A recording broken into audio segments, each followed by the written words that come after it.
Conexão Unicinos. Apoio Loja Peugeot. Olá, hoje é sexta-feira, 30 de maio. E você acompanha a Conexão Unicinos pela TV e pela FM 103.3. Quais as perspectivas para a economia do país? No programa de hoje vamos falar sobre esse assunto que está sendo debatido em um evento promovido no campus da Unicinos, em São Leopoldo. Na agenda cultural, confira opções de shows e as estreias do cinema para você aproveitar os próximos dias nas cidades aqui da região. Saiba ainda qual será a previsão do tempo para o sábado de vestibular da universidade. Eu sou Rodrigo de Oliveira. Eu sou Vanessa Ores. Conexão Unicinos está começando agora. Fique com a gente.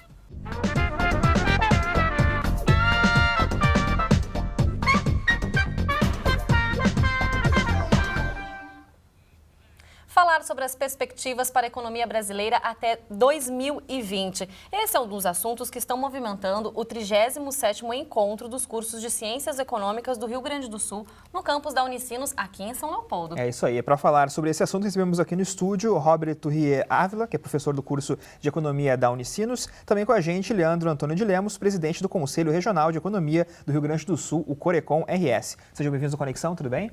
Olá, tudo bem? Tudo ótimo. Sejam bem-vindos. Obrigado, Bom, professor Robert, para a gente começar essa conversa, então a gente separou um dado aqui que diz, que foi divulgado pelo Banco Central, que diz que a economia brasileira ela vem crescendo pouco nos últimos anos. Por que isso está acontecendo, professor? Sim, é verdade, não é? Mas eu coloco essa resposta em perspectiva mundial, não é? O mundo inteiro está crescendo menos. A China vinha crescendo 14%, chegou a 14% em 2007, desacelerou, não é, com a crise internacional, e agora desacelerou um pouco mais, chegando a 7%, ou seja, caiu a metade. A Europa também, né, com a crise internacional, está estagnada, né? Os Estados Unidos, no mesmo sentido. O Brasil, no primeiro momento, conseguiu escapar relativamente bem da crise, e agora essa crise internacional está afetando mais intensamente o Brasil, e o Brasil, assim como a China, está crescendo a metade do que vinha crescendo. Ou seja, a gente tinha uma média que estava em torno de 4%, agora está em torno de 2%. Né? Então, tem esse cenário internacional que afeta, não é, as contas externas brasileiras.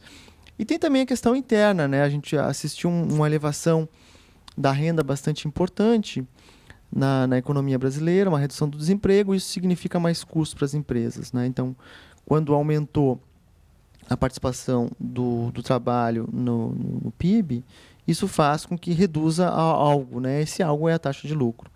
Então, a taxa de lucro vem caindo, né? Particularmente nos últimos anos, e isso também esfria a economia no sentido de que os empresários se tornam um pouco mais avessos ao investimento, o que acaba, né, trazendo um PIB um pouco menor. Eu quero saber do Leandro também, então, a opinião dele sobre o desempenho da economia brasileira nesses últimos anos também. Como o professor falou, é uma coisa mais global também, ou o Brasil também está mais atrás?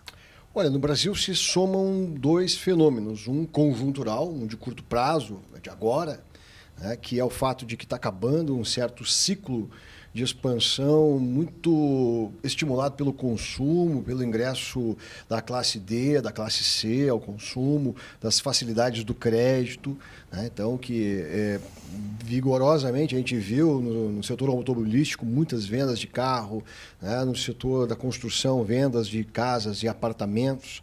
Esse ciclo está começando a chegar a um esgotamento, até pela capacidade de endividamento das famílias brasileiras. Sabia-se que chegaria a esse esgotamento, mas também há um fator mais estrutural, de longo prazo na economia brasileira, que é o fato de que o Brasil não tem uma política de longo prazo de desenvolvimento, uma política chamada industrial, para onde nós queremos ir. Por isso, essa temática, né, de 2020. Qual vai ser o país lá em 2020?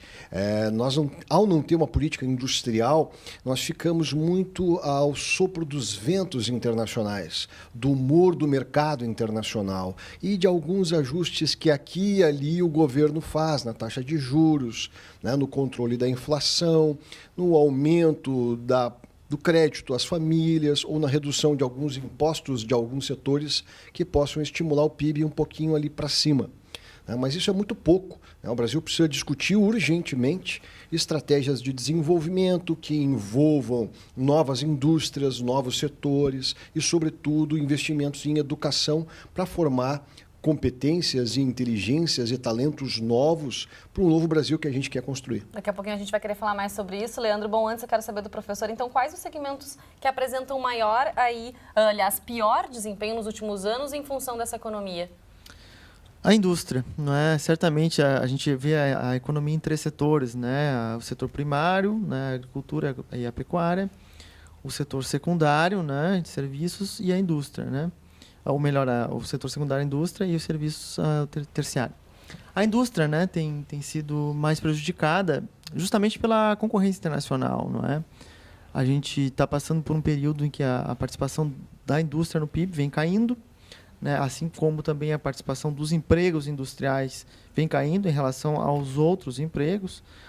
Bom, isso acontece, mais uma vez, né, no Brasil e no resto do mundo, né, com exceção da China e dos países periféricos ali no entorno da China. Então, na verdade, né, eu analiso bem esse cenário internacional. Né, os Estados Unidos perdeu participação na indústria, a Europa perdeu participação na indústria e o Brasil também.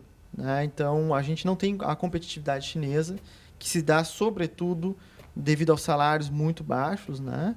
E, enfim, né, a indústria tem sido prejudicada. E a questão que eu tenho, né, enquanto professor, pesquisador e cidadão mesmo, né, é se a gente deve alcançar essa competitividade, se isso é algo benéfico para o Brasil. Na minha perspectiva, não, né? Porque a competitividade chinesa ela se dá à custa do trabalho baixo, né, em termos de retorno salarial.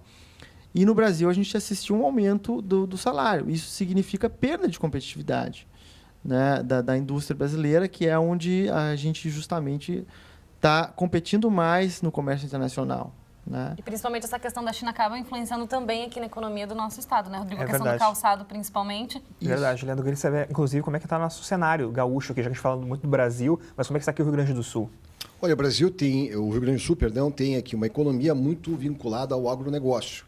Né? Então, recentemente, o PIB gaúcho cresceu 5,8%, né, em 2013. A perspectiva para 2014 também é positiva por causa da super safra, que vai ter continuidade também nesse ano.